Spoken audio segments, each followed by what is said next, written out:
Mi nombre es Ignacio Martínez Pacheco, soy originario del estado de Coahuila, México. Tengo 33 años de edad y he creado una historia que se llama El Diablo Vive en el Norte, en base a delitos de abuso sexual que hemos denunciado ante todas las instancias, tanto civiles como con las máximas autoridades eclesiásticas de la Iglesia Católica Romana. Autor Ignacio Martínez Pacheco, víctima y sobreviviente de abuso sexual por el clero católico coahuilense. Beneficiario del mecanismo de protección para la defensa de periodistas y defensores de los derechos humanos bajo un expediente que es MEC-CEN-046-D-D-0-2018, que considera humildemente a una persona defensora de los derechos humanos mediante la Secretaría de Gobierno Federal y la Secretaría de los Derechos Humanos. Tengo como asesor jurídico en lo establecido en la fracción 1 del artículo 910 de la Ley de Procedimientos Penales, beneficiario de la Comisión Ejecutiva Estatal de Atención a Víctimas de Coahuila de Zaragoza, de quien se otorgan dispositivos legales citados con antelación por la licenciada Giselle Luis Ovalle, asesor jurídico y miembro del CEAP de Coahuila de Zaragoza. Este Frente Nacional contra el Abuso Sexual Infantil es posible, se realice gracias al señor Arturo Sánchez García, a su esposa, a sus hijos, a su familia, ya que es una persona junto a sus familias, son empresarios humanistas y loables en la defensa de los derechos humanos de las niñas y niños de Coahuila, a quienes les agradezco infinitamente. Gracias por brindar el cobijo y velar por los derechos sin buscar algún beneficio positivo para su persona o lucrar con el futuro de Coahuila, del estado al cual pertenecemos. Me llena de orgullo abanderar el frente contra el abuso sexual, quienes componemos las redes sobrevivientes de abuso sexual por el clero católico de ese país o del país mexicano coahuilense. Analistas también del mecanismo federal son parte fundamental de esta lucha al ser parte de la investigación y cuidado de quienes velan por los derechos humanos, mismos quienes, más allá de su compromiso como servidores públicos del gobierno federal, se han comprometido no solo bajo procedimientos ordinarios, sino comprometidos con la Constitución Política de los Estados Unidos Mexicanos. Diferentes abogados o licenciados que han formado parte, como el licenciado Ochoa, la licenciada Steffi, licenciado Cristian, licenciado Arturo, licenciado Jorge Lagunas, director de Províctima de la CNDH de Ciudad de México, Ivonne, la licenciada Ley, entre más gente allegada que por seguridad ha dado nombres y apellidos completos. Todos los derechos reservados bajo el ICBN 97 81 72 86 62 749, que son los derechos de autor y la investigación que hemos realizado un servidor, Ignacio Martínez Pacheco. Correo que está disponible para los comentarios es ignaciocndh2019@gmail.com. La historia del combate de los delitos de índole sexual cometidos por sacerdotes ha enfrentado al gobierno del estado de Coahuila con miembros de la Iglesia Católica Mexicana, de la diócesis de Saltillo, Torreón y Piedras Negras, mismos que han estado bajo todo procedimiento ordinario y también enfrentado ante el gobierno del estado de Coahuila, pues con miembros de la Iglesia Católica Mexicana de la diócesis de Saltillo.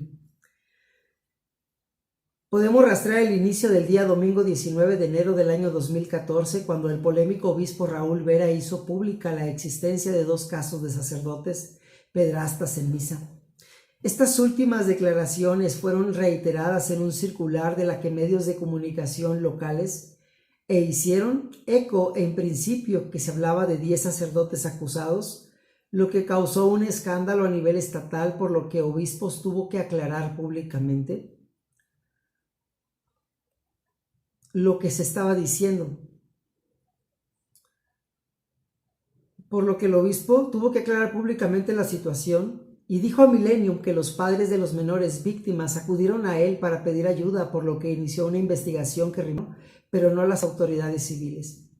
Con ello podemos presentar ante la Santa Sede la investigación previa que nos ha de corresponder, y en él se encuentra un fundamento respecto a la posible omisión de los delitos denunciados, a la responsabilidad de las personas a quienes señalan como culpables.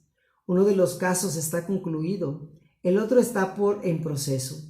Raúl Vera, para el reportero de Millennium Raúl Coronado Garcés, posteriormente en una entrevista otorgada al periódico La Jornada, contó que efectivamente existían más de 2 casos, pero que él solo conocía 2, pues el resto lo conocía un sacerdote con más antigüedad en la ciudad.